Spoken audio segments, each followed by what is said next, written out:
ವಿವಿಧ ಬೆಳೆಗಳಿಗೆ ಸಂಭವಿಸಿರುವ ಭಾರೀ ಹಾನಿಯನ್ನು ಪರಿಗಣಿಸಿ ರೈತರಿಗೆ ತಕ್ಷಣ ಪರಿಹಾರ ಘೋಷಣೆ ಮಾಡಬೇಕೆಂದು ಹಸಿರು ಸೇನೆ ಮುದ್ದೇಬಿಹಾಳ ಘಟಕ ಇಂದು ಜಿಲ್ಲಾಧಿಕಾರಿಗಳಿಗೆ ಮನವಿ ಸಲ್ಲಿಸಿದೆ.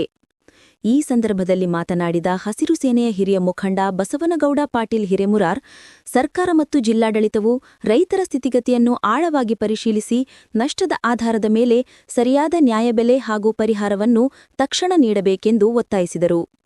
ಅವರು ಮುಂದುವರೆದು, ಇತ್ತೀಚಿನ ವಾತಾವರಣದ ಅಸ್ಥಿರತೆಯಿಂದ ಸಾವಿರಾರು ರೈತರು ತೀವ್ರ ಸಂಕಷ್ಟಕ್ಕೆ ಸಿಲುಕಿದ್ದು, ಬೆಳೆ ಹಾನಿಯಿಂದ ಕುಟುಂಬಗಳು ಆರ್ಥಿಕವಾಗಿ ಕುಸಿದಿವೆ ಎಂದು ಹೇಳಿದರು. ರೈತರ ಕಷ್ಟಕ್ಕೆ ಮದ್ದುಪಡಿಸುವ ಜವಾಬ್ದಾರಿ ಸರ್ಕಾರದ ಮೇಲಿದೆ.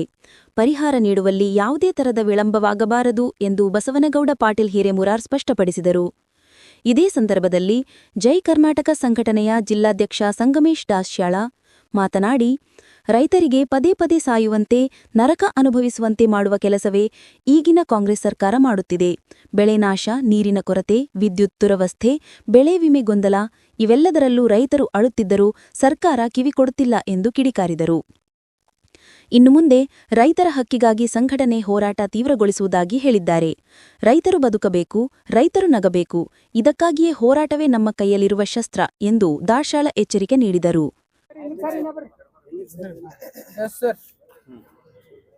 ಇವತ್ತಿನ ದಿವಸ ಜಿಲ್ಲಾಧಿಕಾರಿಗಳ ಒಂದು ಕಚೇರಿಗೆ ಬಂದು ರೈತ ಸಂಘದ ಹಸಿರು ಸೇನೆ ಸಂಘಟನೆ ಹಾಗೂ ಜಯ ಕರ್ನಾಟಕ ಸಂಘಟನೆ ಸಂಯೋಗದಲ್ಲಿ ಇವತ್ತು ನಾವು ಒಂದು ಜಿಲ್ಲಾಧಿಕಾರಿಗಳಿಗೆ ಮನವಿಯನ್ನು ಕೊಡುವ ಕಾರಣ ಏನಂದರೆ, ರೈತನನ್ನು ಪದೇ ಪದೇ ಪದೇ ಸಾಯುವಂಥ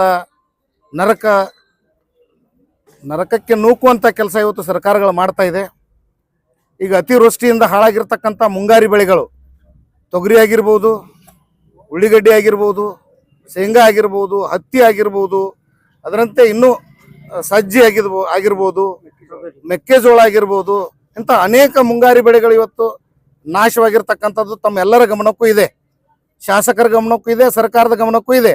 ಆದರೂ ಸಹಿತ ಅವರು ಜಾನ ಕುರುಡುತನವನ್ನು ಇವತ್ತು ಸರ್ಕಾರ ತೋರಿಸ್ತಾ ಇದೆ. ಇದನ್ನು ನಾವು ಎಲ್ಲರೂ ಕೂಡಿ, ರೈತರು ಮತ್ತು ಜಯ ಕರ್ನಾಟಕ ಸಂಘಟನೆಯವರು ಕೂಡಿ ನಾವು ಖಂಡಿಸ್ತಾ ಇದ್ದೀವಿ. ಯಾಕಂದ್ರೆ ತಾರತಮ್ಯ ಮಾಡುವಂಥದ್ದು, ಬ್ರಿಟಿಷ್ ಪಾಲಿಸಿ ಮಾಡುವಂಥದ್ದು ಇವತ್ತು ಸರ್ಕಾರಕ್ಕೆ ಸಾಮಾನ್ಯವಾಗಿರ್ತಕ್ಕಂಥದ್ದು. ರೈತರನ್ನು ಒತ್ತಟ್ಟಿಗೆ ಇಡೋದು, ಕೂಲಿ ಕಾರ್ಮಿಕರನ್ನು ಒತ್ತಟ್ಟಿಗೆ ಇಡೋದು, ಆಮೇಲೆ ಉದ್ದಿಮೆದಾರರನ್ನು ಒತ್ತಟ್ಟಿಗಿಟ್ಟು ಇವತ್ತು ತಾರತಮ್ಯವನ್ನು ಮಾಡುವಂಥ ಕೆಲಸ ಇವತ್ತು ಸರ್ಕಾರ ಮಾಡ್ತಾ ಇದೆ. ಅದರಲ್ಲೂ ಕೂಡ ಒಂದು ಕಡೆ ಸರ್ವೆ ಮಾಡಿ ಅಲ್ಲಿ ಪರಿಹಾರವನ್ನು ಹಂಚ್ತಕ್ಕಂಥದ್ದು, ಇನ್ನೊಂದು ಕಡೆ ಸರ್ವೆನೇ ಮಾಡೋದಿಲ್ಲ, ಅಲ್ಲಿ ಕೇಳುವಂಥವ್ರು ಯಾರೂ ಇಲ್ಲ. ಆ ಕೇಳದೇ ಇರುವಂಥ ಜಾಗದಲ್ಲಿ ಹೋಗಲಾರದೆ ಇವತ್ತು ಅವರಿಗೆ ಪರಿಹಾರವನ್ನು ಕೊಡುವಂಥ ಸಹಿತ ವಿಚಾರ ಮಾಡಲಾರ್ದಂಥ ಸರ್ಕಾರ ಒಂದು ನಮ್ಮಲ್ಲಿ ಐತಿ ಅಂದ್ರೆ ಇದೊಂದು ದುರದೃಷ್ಟಕರ ಅಂತ ನಾನು ಹೇಳಕ್ ಬಯಸ್ತೀನಿ. ಯಾಕಂದ್ರೆ ರೈತನಿಗೆ ಕಾಡುವಂಥ ಸಮಸ್ಯೆಗಳು ಅಷ್ಟಿಷ್ಟ ಅಲ್ಲ. ಸಾಲ ಸೂಲ ಮಾಡಿ ಇವತ್ತು ರೈತ ಕಷ್ಟಪಟ್ಟು ಬೆಳೆ ಬೆಳೆದಾಗ, ಬೆಳೆ ಸಾಕಷ್ಟು ಪ್ರಮಾಣದಾಗ ಬಂದಾಗ ಅವರಿಗೆ ಬೆಂಡಿನ ಮೇಲೆ ಹೊಡೆಯುವುದೇನಪ್ಪ ಅಂದ್ರೆ ರೇಟ್, ಅಂದ್ರೆ ಧಾರಣೆಯನ್ನ ಕುಸಿತ ಮಾಡಿಬಿಡುವುದು. ಅಲ್ಲಿ ಅವ ಬರ್ಡನ್ ಅಕ್ಕನ. ರೈತ ಕಷ್ಟಪಟ್ಟು ಸಾಲ ಸೂಲ ಮಾಡಿ ಬೆಳೆಯನ್ನು ಬೆಳೆದಾಗ ಅತಿವೃಷ್ಟಿ ಆಗಲಿ ಅನಾವೃಷ್ಟಿ ಆಗಲಿ ಅದರಿಂದ ಹಾನಿ ಆದಾಗ ಬಂದು ಅದನ್ನು ಸರಿಯಾಗಿ ವೀಕ್ಷಣೆ ಸಹಿತ ಮಾಡಲಾರದು, ಇದು ಎರಡನೇ ಪೆಟ್ಟು.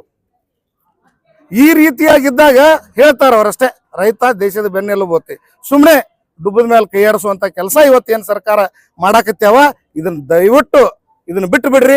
ಇಲ್ಲಿ ರೈತರಿಗೆ ಒಂದು ಪ್ರಥಮವಾಗಿರ್ತಕ್ಕಂಥ ಪ್ರಾಮುಖ್ಯತೆಯನ್ನು ಕೊಡ್ರಿ. ಯಾಕಂದ್ರೆ ನೀವು ಅನ್ನ ತಿನ್ನೋದು ರೈತನಿಂದನೇ.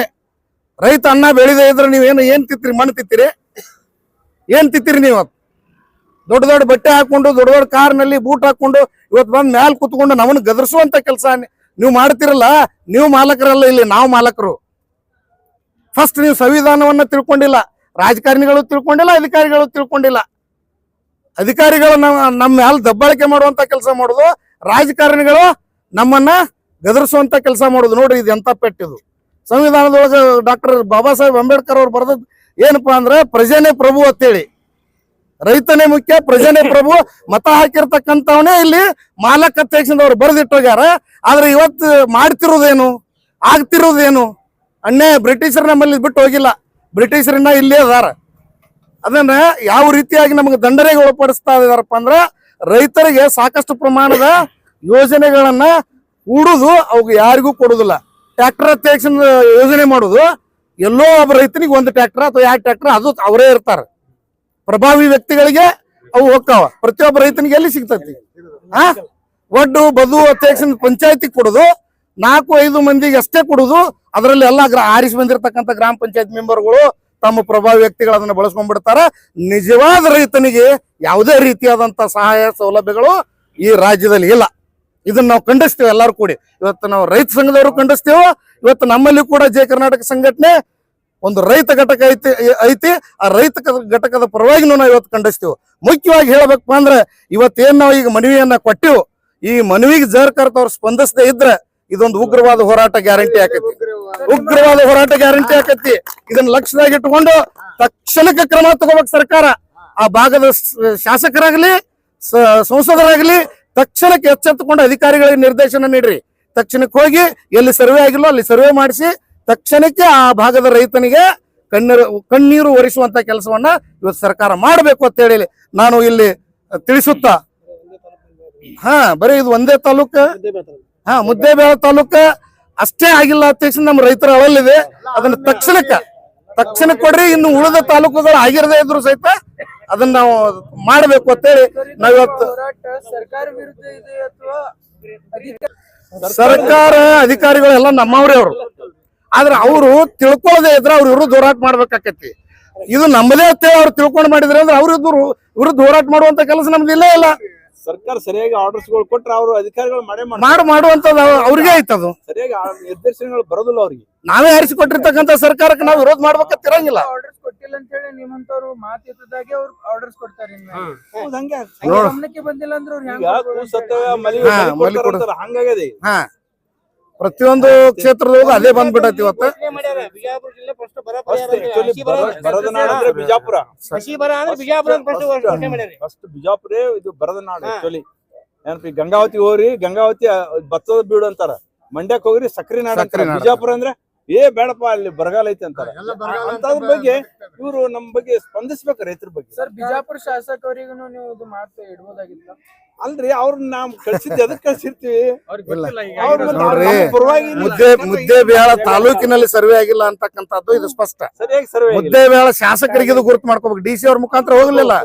ಅವ್ರು ತಿಳ್ಕೊಳ್ಳಿ, ಬೇಕಂದ್ರೆ ತಮ್ಮ ಕ್ಷೇತ್ರದ ಏನ್ ನಡೆದಿದೆ ಕ್ಷೇತ್ರದಲ್ಲಿ ಅಂತಕ್ಕಂಥದ್ದು ಅವ್ರಿಗೆ ತಿಳಿದೇ ಇದ್ರೆ ಇವತ್ತು ಅವ್ರು ಶಾಸಕರಾಗ್ಲಿಕ್ಕೆ ಯೋಗ್ಯಿಲ್ಲ. ಒಬ್ರು MLA ಮೇಲಾಧಿಕಾರಿಗಳಿಗೆ ಫೋನ್ ಮಾಡಿದ್ರೆ ಡೈರೆಕ್ಟ್ ಹೇಳ್ತಾರ. ನಮ್ಮಂತ ನಾವು ಮಾಡಿದ ಸಾಮಾನ್ಯ ಜನರು ಹೇಳ್ತಾರ, ಸ್ಪಂದಿಸ್ತಾರ ನಮ್ಗ.